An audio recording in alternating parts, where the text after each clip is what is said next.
Hi guys, welcome to my channel. ఇవాళ video ఏంటంటే మనకి హ్యాండ్స్ పార్ట్కి ఇక్కడ సంకలో అయితే ముడతలు వస్తూ ఉంటాయి కదా. మనం బ్లౌజ్ స్టిచ్ చేసిన తర్వాత ముడతగా ఉంటుంది. అలా లేకుండా ఉండాలంటే అసలు మనం హ్యాండ్స్ పార్ట్ని ఎలా కట్ చేసుకోవాలో నేను వీడియోలో అయితే చూపించబోతున్నాను.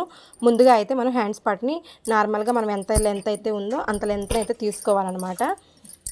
ఇప్పుడు మనకి నేనైతే 8 ఇంచెస్ తీసుకున్నాను. మన ఆది బ్లౌజ్కి ఎంత ఉందో హెమ్మింగ్ పట్టీ కోసం అండ్ పైన స్టిచ్ కోసం కలిపేసి ఎంత లెంత్ ఉందో అంత లెంత్ అయితే తీసుకోవాలి. తర్వాత మిగతా హ్యాండ్ పార్ట్లో తీసుకున్న తర్వాత మన డౌన్ పార్ట్ కూడా తీసేసుకున్నాం. హ్యాండ్ని అయితే కట్ చేసేసుకున్నాం కదా. కట్ చేసేసుకున్నాక ఫ్రంట్ పార్ట్ మనకి ఏ సైడ్ అయితే ఫ్రంట్ పార్ట్ వస్తుందో అక్కడ ఒక 1/2 ఇంచ్ డౌన్ పెట్టేసుకొని ఈ విధంగా క్రాస్ అయితే తీసుకోవాలన్నమాట. ఇదిగోండి, మన నార్మల్ హ్యాండ్ పార్ట్ ఇలా కట్ చేసేసాం మనం. ఇది హ్యాండ్ పార్ట్ వచ్చేసి ఇలా ఉంటుంది కదా, మన నార్మల్ హ్యాండ్ పార్ట్.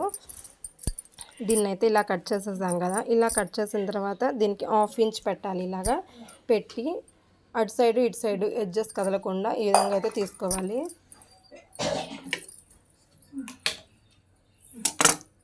ఇది మిడిల్ టక్స్ అనమాట. ఇదేమో లాస్ట్ పార్ట్. ఈ 2 పార్ట్స్ని మనమైతే కదిలించకూడదు. ఇక్కడ పార్ట్ని అయితే కదిలించకూడదు. ఇక్కడ మిడిల్ పార్ట్లో ఇక్కడైతే 1/2 ఇంచ్ లోపలికి కొంచెం లైట్గా ఇలా నేను మార్క్ చేస్తున్నట్టుగా, ఇదిగోండి నేను మార్క్ చేశాను కదా, అలా క్రాస్ తీసుకోవాలి. ఇలా క్రాస్ తీసుకోవడం వల్ల మనకైతే హ్యాండ్స్ పార్ట్లో అయితే ముడతలు రావన్నమాట.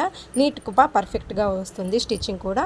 అండ్ హ్యాండ్ పార్ట్లోనే కాదు, మన ఫ్రంట్ ఎటు సైడ్ వస్తుందో అటు సైడ్ చూసుకోవాలి. అటు సైడ్ చూసుకొని మనం ఫ్రంట్ సైడ్ వచ్చే సైడ్ చూసుకొని ఇలా క్రాస్ అయితే తీసుకోవాలి. ఇలా క్రాస్ తీసుకోవడం వల్ల మనకి హ్యాండ్స్ పార్ట్లో అయితే ముడతలు అయితే రావు. అండ్ దాంట్లోనే కూడా కాదు, ఈ విధంగా ఫ్రంట్ పార్ట్ ఉంటుంది కదా బ్లౌజ్ది, ఆ ఫ్రంట్ పార్ట్కి కూడా మనం ఇక్కడ సంక పార్ట్లో వచ్చేసి ఒక 1/2 ఇంచ్ లోపలికి క్రాస్ తీసుకోవాలి. ఇక్కడ 1/2 ఇంచ్ అక్కడ 1/2 ఇంచ్ మొత్తం ఇంచ్ అవుతుంది. ఆ ఇంచ్ పార్ట్ మనం ఇలా క్రాస్ తీసుకోవడం వల్ల మనకి ఫ్రంట్ పార్ట్లో అయితే ముడతలు అనేవి రావు. ఇది చాలా చిన్న ట్రిక్ అండ్ ఈజీ ట్రిక్ కూడా. మీరు ఎవరైనా కొత్తగా ఫాలో అవుతున్నాను అనుకుంటే కనుక ఈ ట్రిక్ని అయితే పాటించండి. ఇంకా నా ఛానల్ని కొత్తగా చూస్తున్నట్టయితే, ఇంకా నా ఛానల్ని సబ్స్క్రైబ్ చేసుకోకుండా చూస్తుంటే please subscribe to my channel. Please watch my full videos. Thank you.